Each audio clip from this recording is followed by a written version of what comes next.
Hello and welcome to this review of Mashle, Magic and Muscle chapters 77 and 78. I apologize for missing out on last week's chapter. I was dealing with some personal stuff and didn't get the time to write the review, hence why I am going to combine the two chapters into one for this video instead. I'll do my best to stay on top of it from now on.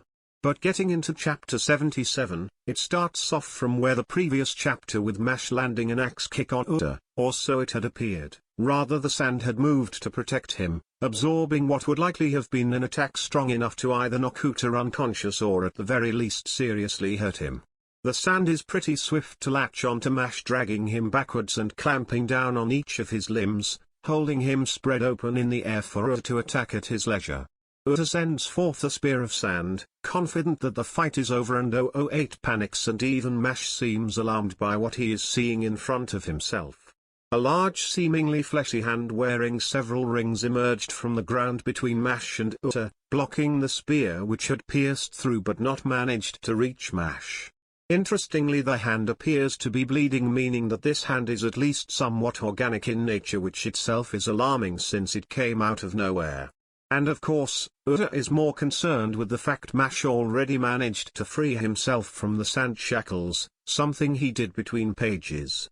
But before the fight could continue, Renatus Raval, the immortal Kane, walks down the hallway, seemingly uncertain why he is even here. Of course I don't buy any of that. Even with his comedic interactions with Mashle, reek of someone who plays the fool only to turn around and be a highly dangerous killer. This point is only proven further when he explains to Mashle about how the final exam is a tri-magic-athlon, which is where the three magic schools, Eastern, St. Ars Holy and Walkies, send their finest to participate in the exam. Of course, however, there is a slight change of plans owing to the fact that they believe Innocent Zero has managed to slip someone into the exam under the guise of a Walkies student. Since the school has always believed in the practice of might making right, they of course believe that Innocent Zero has them quite handily in their pocket. Mashle of course can barely even comprehend what is being said to him, but even still Renatus continues on explaining how they are after the Wand of Beginnings, which is supposed to be given to the winner of the tournament, and it supposedly has so much magical power that Innocent Zero would be after it. It is however at this point that finally the Immortal One realizes Mashle has long since fallen off the bandwagon, so to speak, being practically dead from the information overload. I wonder if in the future Mashle will face a person with the ability to instill information into his head, his ultimate 6E enemy. I suppose that would have to be an end-of-story sort of fight for him, only achievable after a massive training arc.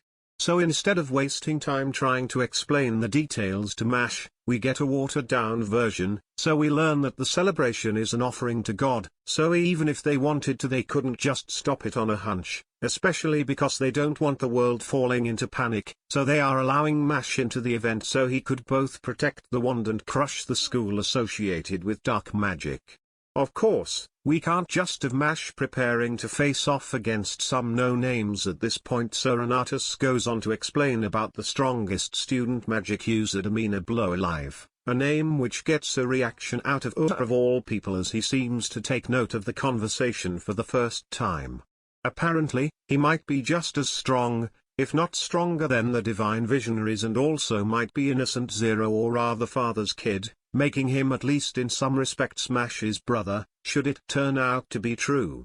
Of course, Mashle is still trying to digest all the information he has been given while looking like he is dying inside, so Renatus tries one last time to explain, this time even more simple for Mashle. He has to win the tournament and the world will recognize him as the next visionary. That is what finally manages to get through to Mashle, as he seems ready to accept it. Of course, we can't ignore the presence of Mr. Sandman, so of course it's expected he would take umbrage with this, right? No, rather he seems more focused on this newly named demeanor person, so focused in fact that he even leaves them completely without complaint, telling him that he will be acting on his own so they should do as they like. Mashle is understandable taken aback by the fact Uta stepped down, especially after going to such extreme lengths to get rid of Mashle. Renatus thankfully helps to fill in the gaps on what is going on with him for us and for Mashle. Apparently this demeanor person has some nasty rumors about them, one of them being that they crushed the divine visionary who came after Utter but before Rain so badly nothing could be done for them. Making it even more alarming is the fact that this was done when the kid was in middle school. But Mash isn't going into this alone because several people from St. R's who competed with Rain last year will be going and can be helpful to Mash in getting the job done. Mash seems not to be quite certain of if he can count on them, since while he says he believes he can, he does so with a deadpan expression. Then for the final part of the chapter we get transferred to somewhere else, where we see Domina surrounded by either the dying or already dead bodies of those poor fools who Renatus believed could help Mash against him, with him ending out the chapter saying how he expected so much more from them. Now before I move on to the next chapter, I'd like to say a couple of things about this chapter. First, I'm glad to see that not all the other visionaries have some incredible hate boner for Mash to the point they can't even recognize how useful he would be just in the fight against Innocent Zero and how alienating him will only push him closer to their worst enemy. I also appreciate the world building we get on the other schools of magic. It's not grand or anything but it's still a nice flavoring. Overall, this chapter does a good job of both setting up the next big threat to Mash and also giving him a believable way to escape from water without making him seem like a chump or someone Mash can just brute force his way through. Pretty good all things considered. Moving into the second chapter, Chapter 78 titled Mash Bernadette and the Trimagicathlon Divine Visionary Final Exam, we start off with not quite a flashback but rather a different perspective from the previous chapter, starting off at St. R's, where we witness those three people that Renatus believed would be capable of helping Mash out against Domina get completely thrashed by said fellow, even when the second of the school's top student attempts to put him down. The magic is halted without so much as a finger lift on Domina's part. Instead he looks completely uninterested, not even attempting to defend himself or use any visible spells. Rather it appears more as if Domina speed blitzed them from the way their bodies just get shredded as Domina faces them or moves past them. It's pretty clear that this individual is much stronger than they were and perhaps possess magic similar to that of Margaret, which does not rely on the invoking of spells directly. The most interesting part of the chapter however is Domina's idea of what happiness is, because he believes that people can only be truly happy when they are accepted, because if you aren't accepted the world will deem you unnecessary. I don't find this to be interest on a Charizard level, rather I find it fascinating for how it interacts with Mash's own ongoing struggle in the series, to be accepted and to be acknowledged by the world which is trying to force him out.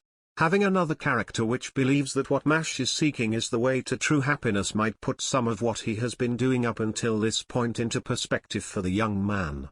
It also seems like he only deems those with strength to be necessary, which goes along with his school's motto and the motto which Father seems to promote throughout Innocent Zero. But from there we are transferred to the grand half of Eastern, lined up with many people playing the trumpet as the announcer explains to us yet again the purpose of the exam and how the gods supposedly gave them two gifts, one being knowledge and the other being magic, so those who have the greatest control over magic are viewed as the closet to gods, so this entire event is for the purpose of deciding who is closet to God, in other words a divine visionary. From there we get the introductions of the candidates. From Eastern we have Lance, Mash, and Dot. From Walkies we have Domina and two other unnamed people, who are certainly either his lackeys or going to serve as either minor antagonists or enemies for Dot and Lance to fight. And of course, when they try to announce the candidates of St. R's, they fail horrible because no one shows up. As they are discussing this, Domina can't help but put his foot into his mouth, dropping the bloodied, crushed ones of those three chaps from earlier onto the floor. Naturally for whatever reason, only Finn seems to be panicking about the fact that he seemed to everyone that he straight up murdered three people in cold blood and not just any three people but three divine visionary candidates by himself. And wouldn't you know it, instead of fearing for his life, Mash is having a tea party with Lance and Dot. It is nice to see that Lance is more inclined to go along with their nonsense now, but overall, this chapter seems kind of like half filler, because while we did get to see the second of one of those Domina killed provided they don't turn out to somehow be alive, which is highly unlikely, it doesn't really add much to the whole story. I would rather just have started at the entrance to the exam with him dropping the bloodied ones and move on from there, but it's not bad by any means, just not what I would have preferred if given the choice. But that is all I had to say about these 2 chapters. I've been the Anonymous Weeb. Let me know what you thought in the comments down below. Otherwise, I wish you a good day or night wherever you are.